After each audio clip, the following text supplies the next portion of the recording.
Yeah, so Tony, it's a pleasure to get to talk to you directly about the Weissenborn project, and we kind of inspired it a little bit, with the random email that you threw out and asking about a Weissenborn in those early days. But you play the instrument, and do you want to tell us a little bit about what brought you to it, what excites you about the Weissenborn particularly? Yeah, I think first and foremost, it was one of those sounds that I heard, and I had no clue where the hell it was coming from. I knew it was a slide guitar, but I didn't know that it was played in your lap, and I didn't know. I guess I just didn't have the experience. So when I first saw the instrument, I was intrigued immediately, and then after learning how to play it, it's one of those instruments that just kind of, I guess in my experience, just captures your attention. It has this wonderful organic sound. It's very warm. It's extremely expressive, and so the tonal quality and the note quality is very vocal like. And for somebody who, I sing occasionally, but not often. So it's really nice to be able to have an instrument like that you're able to kind of express vocally without actually having to sing. So I think that the Weissenborn is, and it continues to capture my attention. It's one of those. It is not a one-trick pony. It's a pretty amazing instrument. Yeah, I think what's been interesting to me is watching the how so many people approach it in different ways. Like you're kind of saying, it seems like it can be like a vocal. It can be right out there as a lead type instrument or a solo instrument. But I think it sounds so beautiful when it's layered across other instruments. I think that's kind of what excites me about it is just hearing all that mixed together.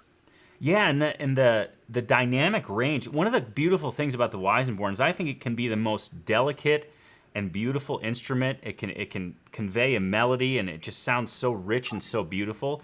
And on the other hand, it can play blues and just be raunchy and dirty and be just as beautiful, just in a completely different way. So it's really versatile. Yeah. So here's a question for you. So I think maybe in possibly tomorrow's show or very soon we're going to be asking people how we're going to finish the very first one. Uh, what veneer would you choose?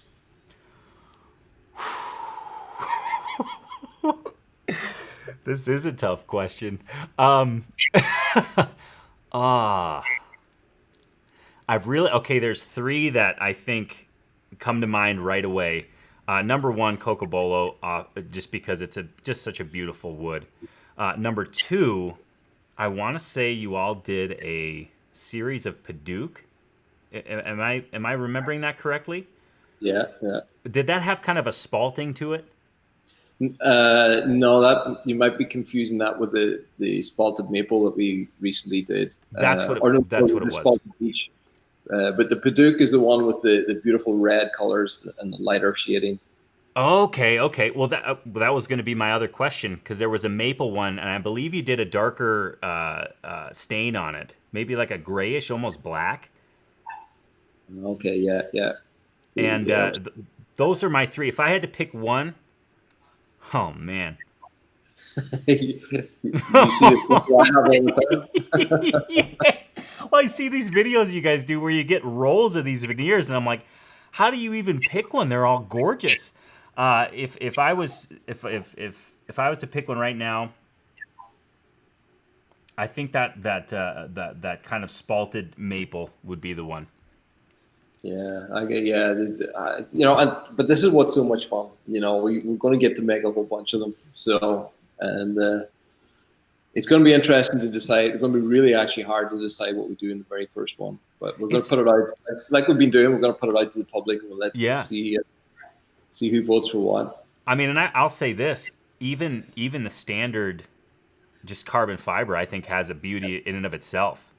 That Yeah. weave, and this goes back. I have to share a little story. This goes back to when I played hockey. One of my first goalie helmets that I got custom made was a carbon fiber helmet, and I remember looking at the inside of the helmet and seeing the weave, and I was just fascinated by the way it looked, the way it catches the light.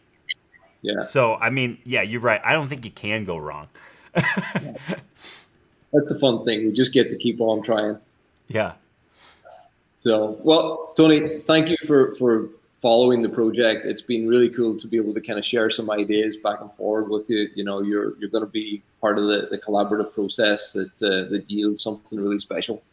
So, thank you. I can't wait to send you out an instrument. So, I think we've agreed that one of maybe the first or one of the very first instruments are going to make their way across to you to try out and maybe record something for us. I am beyond excited, and I need to say thank you for getting creative and going forward with this project. As soon as you announced it, I was floored and so excited. To watch the project has been a treat. So I can't, I send the thanks, right back. It's really mutual appreciation, I think, and it's so fun to see, and I am so excited to try the first one. I really am. Well, 2 or 3 weeks, and we should have a finished instrument, and maybe we'll do another little video chat before we send it over to you, and we'll talk about it then. I So, love it. thank I look forward to it. thank you.